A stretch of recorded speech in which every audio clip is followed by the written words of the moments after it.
নতুন বছরের সবাইকে শুভেচ্ছা। আর আজ আমি তোমাদের জন্য নিয়ে হাজির হয়েছি সদ্য মুক্তিপ্রাপ্ত মুভি অ্যাভাতার 3 ফায়ার অ্যান্ড অ্যাশ এর এক্সপ্লেন নিয়ে। এই মুভিটি অ্যাভাতার ফ্র্যাঞ্চাইজির 3 নম্বর মুভি। আর এই ফ্র্যাঞ্চাইজির কোনো মুভির জন্য এন্টার কোনো দরকার পড়ে না। আর তাই চলো ডিরেক্ট শুরু করি আজকের এই নতুন ভিডিওটি। অ্যাভাতার আগের পার্ট যেখানে শেষ হয়েছিল, এই পার্ট সেখান থেকে শুরু হয়। আমরা দেখেছিলাম আগের পার্টে জ্যাকের ছেলে মারা গিয়েছিল আর সবাই তার শোক পালন করছে।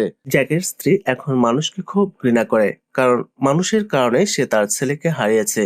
একই সাথে তারা জানে যে মানুষরা আবারও ফিরে আসবে তাদের উপর আক্রমণ করতে। এ কারণেই আগের যুদ্ধে যেসব অস্ত্র জলের নিচে চাপা পড়ে গিয়েছিল, জ্যাক তার পরিবারের সাহায্য নিয়ে সেগুলো জল থেকে বের করে নিয়ে আসে আর সেগুলো নিয়ে যায় তাদের লিডারের কাছে।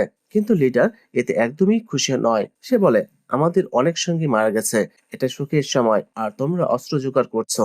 কিন্তু জ্যাক এবং বাকিরা জানে যে খুব শীঘ্রই মানুষেরা আবার আক্রমণ করবে তাদের উপর, আর জ্যাক এখন সেই যুদ্ধেরই প্রস্তুতি নিচ্ছে। অপরদিকে আমরা কর্নেল এবং ক্যাপ্টেনকে দেখি, যারা আগে যুদ্ধ থেকে বেঁচে গিয়েছিল এবং এখন তারা আবার নাবিদের উপর আক্রমণ করতে চায়। তারা দেখে যে সমুদ্রে কোনো নাবির মৃতদেহ নেই, আর এতেই তারা আরো রেগে যায়, কারণ তারা বুঝে গেছে যে বেশিরভাগ নাবি বেঁচে আছে। ওদিকে জ্যাকের স্ত্রী, যে এখনো শোকে ডুবে আছে, সে দেখে যে সেখানে অনেক ফ্লাইং মার্চেন্ট শিপ এসেছে। তখন সে জ্যাকের সাথে মিলে সিদ্ধান্ত নেয় যে কর্নেলের ছেলে মানে স্পাইডারকে মানুষদের স্পেসশিপে ফেরত পাঠিয়ে দিতে হবে, কারণ এখানকার পরিবেশ তার শরীরের জন্য উপযোগী নয়। কারণ যখন তার মাস্কের ব্যাটারি শেষ হয়ে যায়, তখন তার নিঃশ্বাস নিতে কিছু কষ্ট হয়। বাবা মায়ের এই ডিসিশনে সন্তানরা একমত হয় না। জ্যাক তাদের বোঝায় যে তাকে সেখানে যেতেই হবে, কারণ সে আমাদের মতন নয় আর এটাই তার সিদ্ধান্ত। এরপর সে মার্চেন্ট লিডারের সাথে কথা বলে। প্রথমে তারা স্পাইডারকে তাদের সাথে নিতে চায় না, কিন্তু পরে জ্যাকের কথা মেনে নেয়। জ্যাক আসলে তার পরিবার সহ স্পাইডারকে স্পেসশিপ পর্যন্ত পৌঁছে দিতে চায়। এদিকে কর্নেল জানতে পারে যে জ্যাক আর তার পরিবার মার্চেন্টদের ফ্লাইং স্পেসশিপে আছে। এটা জানার পর কর্নেল খুব খুশি হয়ে যায়, কারণ সে প্ল্যান করেছে এই সুযোগে সে জ্যাক এবং তার পরিবারকে শেষ করে দিবে। কিন্তু কর্নেলের পৌঁছানোর আগেই মার্চেন্টদের স্পেসশিপের উপর নাবিদের একদল আক্রমণ করে বসে। ম্যাগুয়েন নামের এক ক্ল্যান, যারা আগ্নেয়গিরির কাছ থাকে এবং তারা মাদার ইউয়াকে মানে না। এই ক্ল্যানের লিডার হচ্ছে বারাং। সে খুবই ভয়ঙ্কর। সে মার্চেন্টদের স্পেসশিপে আগুন লাগিয়ে দেয় আর বেঁচে থাকা সবাইকে মেরে ফেলে। এখানে জ্যাকের স্ত্রীর পায়ে তিল লাগে আর সে পরিবার থেকে আলাদা হয়ে জঙ্গলে গিয়ে পড়ে আর অজ্ঞান হয়ে যায়। সাথে জ্যাকের 3 সন্তানও আলাদা হয়ে গেছে। এদিকে স্পাইডারের মাস্কের ব্যাটারিও শেষ হয়ে আসছে আর দ্বিতীয় মাস্ক মার্চেন্টের জাহাজেই রয়ে গেছে। ব্যাটারি যদি শেষ হয়ে যায় তাহলে স্পাইডার মারা যাবে।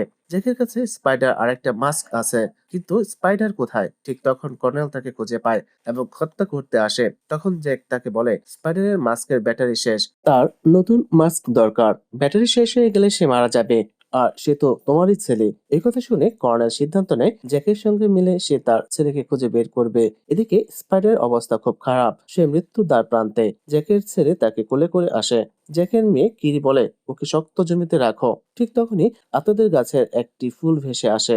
কিরি স্পাইডারের মাস্ক ছাড়িয়ে সেই ফুল তার মুখে ঢুকিয়ে দেয়। সে গাছের শিকড়ের সঙ্গে যুক্ত হয়ে আত্মাতে জগতের সাথে যোগাযোগ করে, আর কিরি চেতনা অন্য জগতে চলে যায় এবং সে অচেতন হয়ে পড়ে আর সব নিস্তব্ধ হয়ে যায়। যা দেখে মনে হয় স্পাইডার মারা গেছে, কিন্তু হঠাৎ সে তার চোখ খুলে তাকায়। মাদার ইভা তার শক্তি দিয়ে তাকে এই গ্রহে শ্বাস নেওয়ার ক্ষমতা দিয়েছে, আর এখন তার কোনো মাস্ক লাগবে না।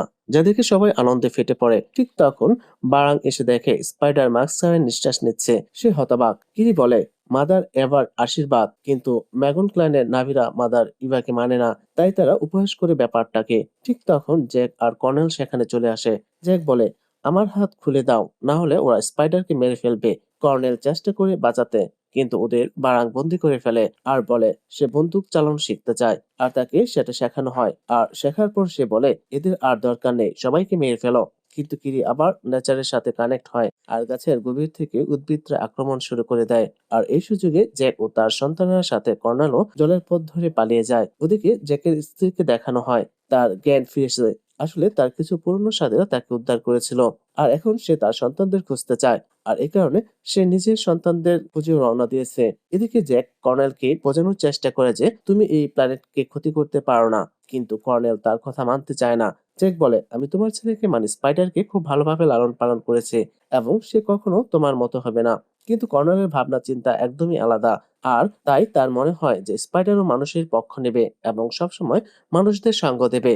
পরদিন সকালে দেখা যায় জ্যাকের স্ত্রী জ্যাক আর বাকিদের কাছে এসে উপস্থিত হয় আর তাকে দেখে সবাই খুশি হয়। এরপর জ্যাক তার পরিবার নিয়ে সেই জায়গা থেকে চলে যায় আর কর্নেলও তার স্পেসশিপে ফিরে যায়। এদিকে কিরির মাথায় অনেক প্রশ্ন ঘুরপাক খেতে লাগে। সে কিভাবে স্পাইডারকে এই দুনিয়ায় নিঃশ্বাস নেওয়ার জন্য সক্ষম করে তুললো। এই প্রশ্নের উত্তর খুঁজতে সে আবার ন্যাচারের শক্তির সাথে কানেক্ট করে নিজেকে, কিন্তু সে কোনো উত্তর পায় না। আর এই কারণে সে তার মা বাবার কাছে যায় এবং বলে যে আমি সব সত্য জানতে চাই। এরপর তাকে জানানো হয় যে তুমি আসলে ডক্টর গ্রিসের মেয়ে, যিনি কিনা একজন বায়োলজিস্ট ছিলেন, সাথে তিনি একজন খুব ভালো মানুষও ছিলেন। আমরা তাকে বাঁচাতে মাদার এভার সঙ্গে কানেক্ট করেছিলাম, কিন্তু তখন অনেক দেরি হয়ে গেছিল। আমরা তাকে বাঁচাতে পারিনি এবং আমরা জানতে পারি যে তার গর্ভে তুমি ছিলে, যেটা আসলে মাদার এভারও এক ধরনের আশীর্বাদ ছিল। তোমার কোনো বায়োলজিক্যাল বাবা নেই, তুমি মাদার এভার কন্যা। জ্যাক তখন বলে যে আর এতে তোমাদের কিছু এসে যায় না, তুমি আমার মেয়ে এবং সব সময় আমার মেয়ে হয়েই থাকবে। এদিকে জ্যাকের স্ত্রী খুব চিন্তায় পড়ে যায় যে স্পাইডারকে নিতে মানুষ তো আসবে, আর যখন তারা জেনে যাবে যে স্পাইডার এই প্ল্যানেটে মাস্ক ছাড়া নিঃশ্বাস নিচ্ছে, আর এটা জেনে নিলে তারা পুরো প্ল্যানেটকে নিজেদের দখলে নিয়ে নেবে আর ধীরে ধীরে সব নাবিদের শেষ করে দেবে। এ কারণে জ্যাকের স্ত্রী বলে যে আমাদের স্পাইডারকে হত্যা করতে হবে, কিন্তু জ্যাক তা করতে মানা করে দেয়, কারণ সে স্পাইডারকে নিজের ছেলের মতোই ভালোবাসে। অন্যদিকে সমুদ্রে কিছু মানুষকে দেখা যায় যারা এখনো সেই টুলকন নামক প্রাণীটি শিকার করছে, আর সেটার মাথার ভেতর থেকে এক ধরনের তরল বের করে নেয়, যে তরলের মাধ্যমে মানুষ তাদের আয়ু বাড়াতে পারে। একই সময়ে লিডার তার লোকজনদের সাথে একটি মিটিং করে এবং বলে যে জলের সবচেয়ে বড় প্রাণী, যার নাম পাইকন, তার কারণে মানুষ আমাদের উপর আক্রমণ করছে, আর এ কারণে এখন তারা সেই প্রাণীটিকে তাদের আশেপাশে থাকতে দেবে না। তাই সে পাইকনকে এখান থেকে দূরে চলে যেতে বলে, যদিও জ্যাকের ছেলে তা চায় না, কারণ পাইকন তার বন্ধু। সে লিডারকে বলে যে পাইকন আমাদের সাথে মিলে যুদ্ধ করতে পারে, কিন্তু জ্যাক তখন তার ছেলেকে সাথে করে নিয়ে সাইডে যায় এবং তাকে বলে যে যদি তুমি আগের বার আমার কথা শুনতে, তাহলে আজও তোমার ভাই বেঁচে থাকতো। আর এটা শুনে তার ছেলে ভেঙে পড়ে, কারণ সে তো এটাই মনে করতো যে তার ভাইয়ের মৃত্যুর জন্য সেই দায়ী। আর এই কারণে সে সেখান থেকে চলে যায়। দুঃখে সে নিজের জীবন শেষ করে ফেলতে চায়, কিন্তু সেখানে কিরি এসে তাকে বোঝায় এবং বলে যে আমাদের তোমার দরকার, তুমি আমাদের সঙ্গ দাও। অপরদিকে কর্নেল যে সব জায়গায় তার ছেলে স্পাইডারকে খুঁজছে, কিন্তু সে স্পাইডারের কোনো খোঁজ পায় না। এই কারণে সে ম্যাগভেন ক্ল্যানের লিডার বারাং এর কাছে যায়। সে তার জন্য অনেক অস্ত্র নিয়ে গেছিল।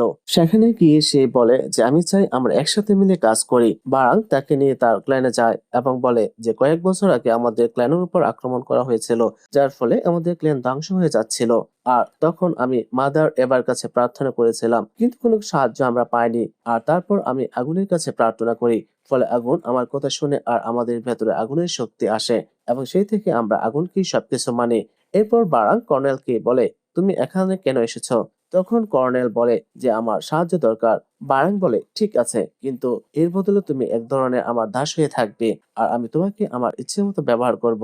কর্নেল বলে আমি তোমাকে পৃথিবীর সেরা অস্ত্রগুলো দেব, এবং তুমি যদি মাদার অ্যাওয়ার্ড চ্যালেঞ্জ করতে চাও, তাহলে আমার চেয়ে ভালো কেউ তোমার সাথে হতে পারবে না। এদিকে কিরিকে দেখানো হয় যে স্পাইডারকে শেখাচ্ছে কিভাবে সে জলের প্রাণী এবং নেচারের সাথে কানেক্ট হতে পারে। আসলে কিরি স্পাইডারকে পছন্দ করে। অন্যদিকে জ্যাকের ছেলেকে দেখানো হয় যে পাইকন খুঁজে যেতে চায়, এবং যখন সে বেরিয়ে পড়ে তখন ক্ল্যান লিডার মেয়ে তার সাথে যায়, কারণ সেও তাকে পছন্দ করে। তারা যে নেই এটা যখন জ্যাক জানতে পারে, সে তার ছেলেকে খুঁজতে যেতে চায়, কিন্তু ক্ল্যানের লিডার তাকে যেতে দেয় না। সে বলে তোমার ছেলে খুব সাহসী, সে জানে সে কি করছে, আর তাই তুমি এখান থেকেই ক্লায়েন্টকে রক্ষা করো। কিন্তু জ্যাকের চিন্তা হয় ছেলেকে নিয়ে, কিন্তু কিছু করার নেই, তাই সে সেখানেই থেকে যায়। তাদের সেখানে কর্নেল আক্রমণ করে আর সে স্পাইডারকে ধরে ফেলে এবং এখন পুরো ক্লানের উপর আক্রমণ করতে চায়। সে জ্যাক এবং তার পুরো ক্লানের সামনে দাঁড়িয়ে যায়। কর্নেল বলে যে আমি এখান থেকে চলে যাব যদি তুমি তোমার স্ত্রী সহ আমার সাথে চলে আসো।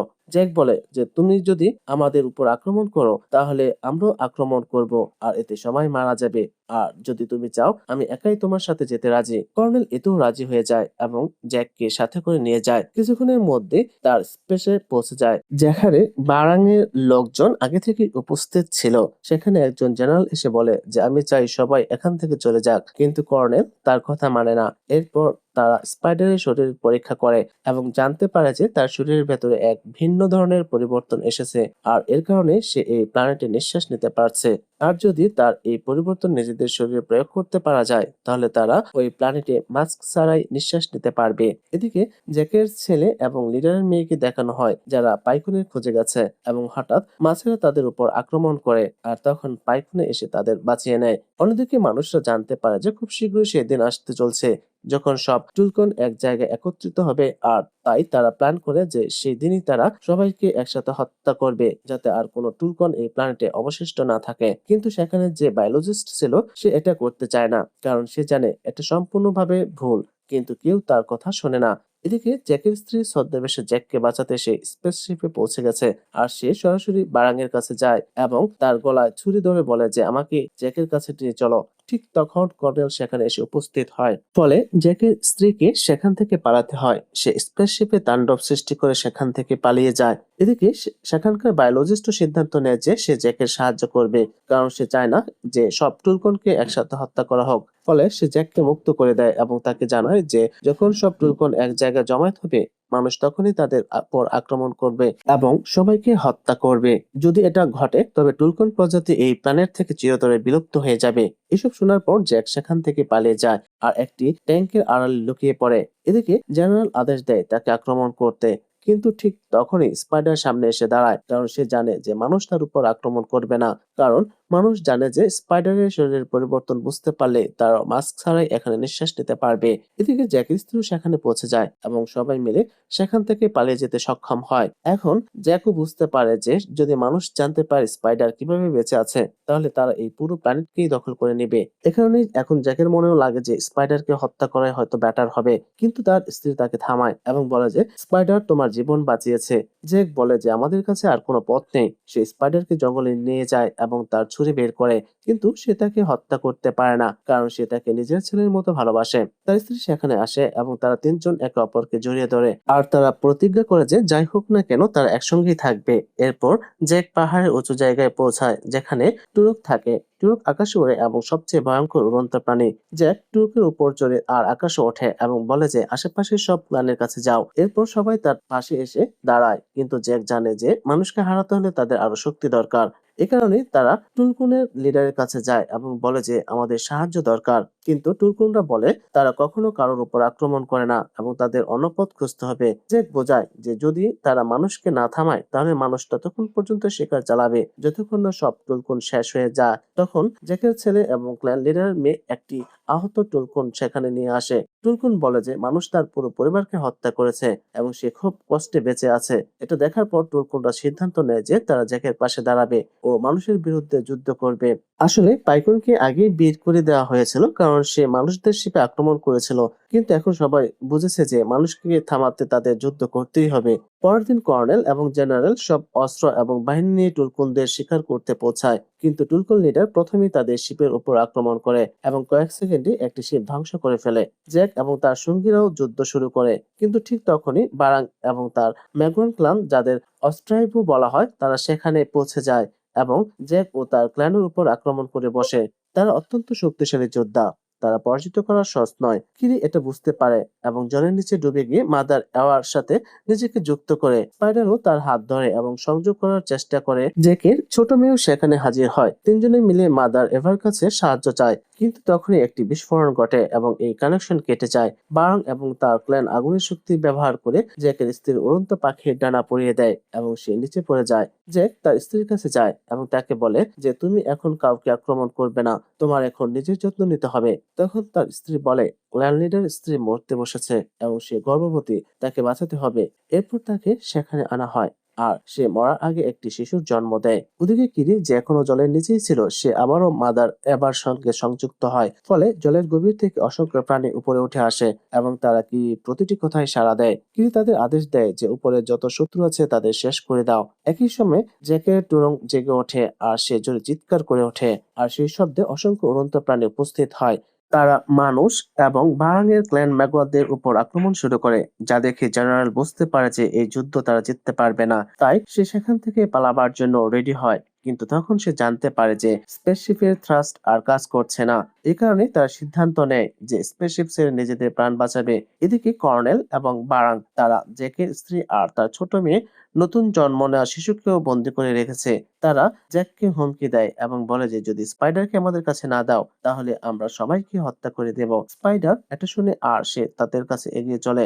আর সে কর্নেলের সামনে পৌঁছে যায়। ঠিক তখনই জ্যাকও সেখানে এসে দাঁড়ায় এবং বারাং এর লোকদের উপর আক্রমণ করে। বারাং জ্যাকের স্ত্রীকে হত্যা করতেই যেত। ঠিক তখনই কি তার সামনে এসে দাঁড়ায় এবং তার সাথে নিজেকে কানেক্ট করে আর বলে যে মাদার এভা তোমার চেয়েও শক্তিশালী। বারাং এটা অনুভব করে এবং ভয়ে সেখান থেকে পালিয়ে যায়। এদিকে কর্নেল স্পাইডারকে নিয়ে যাওয়ার চেষ্টা করে, কিন্তু জ্যাক তার পেছনে যায় এবং স্পাইডারকে কর্নেলের হাত থেকে ছিনিয়ে নেয়। তারা একটি জায়গায় পৌঁছেছে যেখানে ছিল প্রচন্ড ম্যাগনেটিক পাওয়ার, আর সেখানে পড়ে যাওয়া মানে নিশ্চিত মৃত্যু। কর্নেল সেখানে এসে জ্যাকের উপর আক্রমণ করে, কিন্তু স্পাইডার নিজের বাবার হাত লক্ষ্য করে তীর ছুড়ে তাকে আহত করে ফেলে। এরপর জ্যাক কর্নেলের উপর আক্রমণ করে। স্পাইডার আবারও তীর মারার চেষ্টা করে, কিন্তু সে স্লিপ করে যায় আর সেই ম্যাগনেটিক ক্ষেত্রের দিকে পড়ে যেতে লাগে, যা দেখে কর্নেল তার ছেলেকে বাঁচাবার জন্য তার হাত ধরে ফেলে। জ্যাকও ঝাঁপিয়ে কর্নেলকে ধরে ফেলে। তিনজনই নিচের দিকে ঝুলে থাকে। জ্যাক দুজনকে উপরে টেনে আনে, আর তখন জ্যাকের স্ত্রী এবং বাচ্চারা সেখানে এসে পৌঁছায় এবং তারা সবাই কর্নেলকে হত্যা করতে চায়, কিন্তু জ্যাক তাদের থামায় আর বলে যে এটা করো না। কর্নেল বুঝতে পারে যে সে হেরে গেছে, এই কারণে সে নিজেই নিজের লাফ দেয় এবং তার মৃত্যু হয়। জ্যাক এবং তার পুরো পরিবার আবার একসাথে হয়। তারপর তারা সবাই জলের নিচে যায় এবং তারা মাদার এভার সঙ্গে যুক্ত হয়। একই সাথে ক্ল্যান ও পাইকনকেও গ্রহণ করে নেয়, যাদেরকে আগে এই জায়গা থেকে বের করে দেওয়া হয়েছিল। শেষে একটি লাইন শোনা যায়, লাইট অলওয়েজ রিটার্নস। আর এভাবেই এই মুভিটি শেষ হয়ে যায়। তো বন্ধুরা, দেখা হবে পরবর্তী কোনো মুভির এক্সপ্লেন নিয়ে। ধন্যবাদ সবাইকে।